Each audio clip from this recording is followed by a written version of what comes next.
नमस्कार साथियों।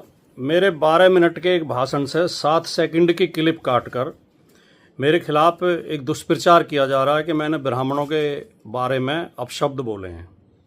सबसे पहले तो मैं बिना शर्त, बिना इफ एंड बट के, बिना लाग लपेट के, अगर मेरे इन शब्दों से किसी ब्राह्मण भाई को बुरा लगा है, उनके दिल को आघात पहुंचा है, उनका दिल दुखा है, तो मैं बिना शर्त माफ़ी मांगता हूं। मैं उनसे कृतज्ञ होकर हाथ जोड़ के माफ़ी मांगता हूं कि मेरा ऐसा कोई इरादा था नहीं और कभी होता नहीं है। मैं समाजवाद की विचारधारा पर चलने वाले व्यक्ति हूं। जो सच्चा समाजवादी होगा वो कभी किसी जाति या धर्म को अपमानित नहीं करेगा, किसी जाति धर्म के खिलाफ कोई शब्द नहीं बोलेगा। लेकिन मेरा दुर्भाग्य इन दिनों के कुछ लोग, जो ज़्यादातर Bharatiya Janata party IT cell के लोग होते हैं, और कुछ भोले भाले लोग भी उनके बहकावे में आ जाते हैं, मेरे खिलाफ एक अभियान चलाते रहते हैं कि मैं ब्राह्मण विरोधी हूँ, सनातन विरोधी हूँ, हिंदू विरोधी हूँ, जबकि ये तीनों आरोप बिल्कुल एकदम गलत है। मैं ब्राह्मण जाति का बहुत ज़्यादा सम्मान करता हूँ, ब्राह्मण भाइयों का सम्मान करता हूँ। ब्राह्मण समाज में एक से एक विद्वान, एक से एक राष्ट्रभक्त, एक से एक वीर योद्धा और बुद्धिजीवी पैदा हुए हैं, और मैं किसी भी समाज का, किसी जाति का, किसी धर्म का अपमान करने की कभी सपने में भी सोच नहीं सकता। है क्या कि दिल्ली में एक कार्यक्रम था जवाहर भवन में। एक हमारे मित्र हैं अली अनवर जी, जो राज्यसभा सदस्य रहे हैं, जेडीयू के बड़े नेता रहे हैं। उनके बेटे ने और उनकी बहू ने, रफरफ अंसारी और जावेद अनवर ने, एक किताब लिखी है जाति और सांप्रदायिकता के विषाणु। और ये किताब केंद्रित है भारतीय समाज में जातियों को लेके क्या क्या मुहावरे, लोकोक्तियाँ और कहावतें बनी हुई हैं, उनको लेके केंद्रित है।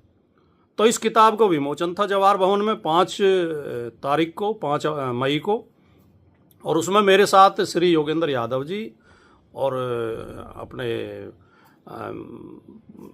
ये थे प्रोफेसर रतनलाल जी और आशुतोष जी और शीबा असलम फहमी जी, ये कई लोग शामिल थे उसमें कार्यक्रम में।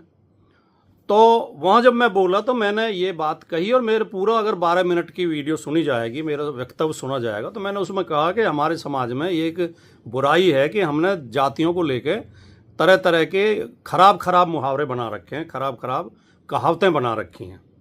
और मैंने उसमें स्पष्ट तौर पर यह भी बोला कि ऐसा नहीं है कि दलित और पिछड़ों के खिलाफ ही ये मुहावरे बने हुए हैं, दूसरी तरफ के लोगों के खिलाफ भी बने हुए हैं। हमारे लोग भी उनके खिलाफ ऐसे ऐसे भद्दे वो बोलते हैं।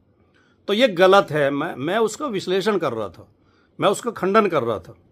और मैंने जब 2 उदाहरण दिए, तो पहले जो गुर्जर यादवों के खिलाफ एक वो कही जाती है, वो मैंने बोली कहावत कि गुर्जर अहीर कंजर, कुत्ता बिल्ली बंदर, ये 6 ना होते तो खुले किवाड़ों सोते। मैंने कहा ऐसे हमें लोग ऐसे कह के ताना मारते थे, मजाक करते थे हमारे साथ, हमें बुरा लगता था। फिर मैंने एक सज्जन को कोट किया कि उन सज्जन ने ये ब्राह्मण संबंधी ये दोहा बोला जिसमें ब्राह्मण का और वैश्य का जिक्र आता है, जिसे लेकर लोग नाराज हैं। और मैंने साथ के साथ ये कहा कि मैंने ये कभी जीवन में बोला नहीं, क्योंकि मुझे बहुत ख़राब लगा। उन्होंने मुझसे कहा था कि तुम ये सुना दिया करो।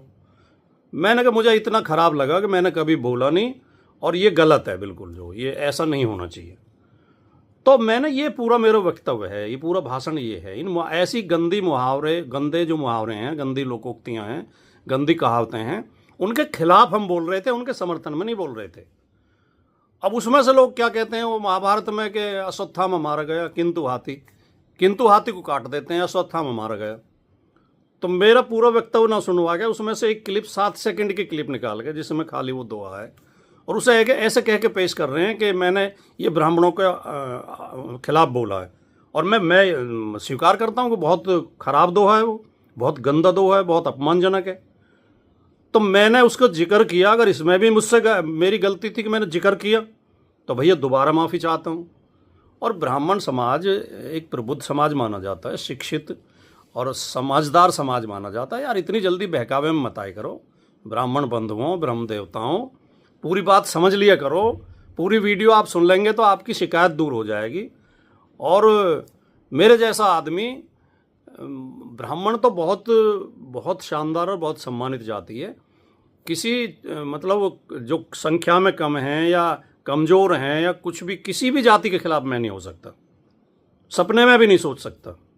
तो मैं पुनः माफ़ी चाहता हूँ। आप मेरी आधी अधूरी बात को सुन के, 7 सेकंड की क्लिप को सुनकर मेरे बारे में राय ना बनाएं। और ज़रूरी समझें तो पूरी क्लिप सुनें। और मैंने अपने फेसबुक पेज पे वो क्लिप भी डाल दी सुबह और उसकी सफाई भी डाल दी है, तो कृपया इस बात का ध्यान रखें। नमस्कार।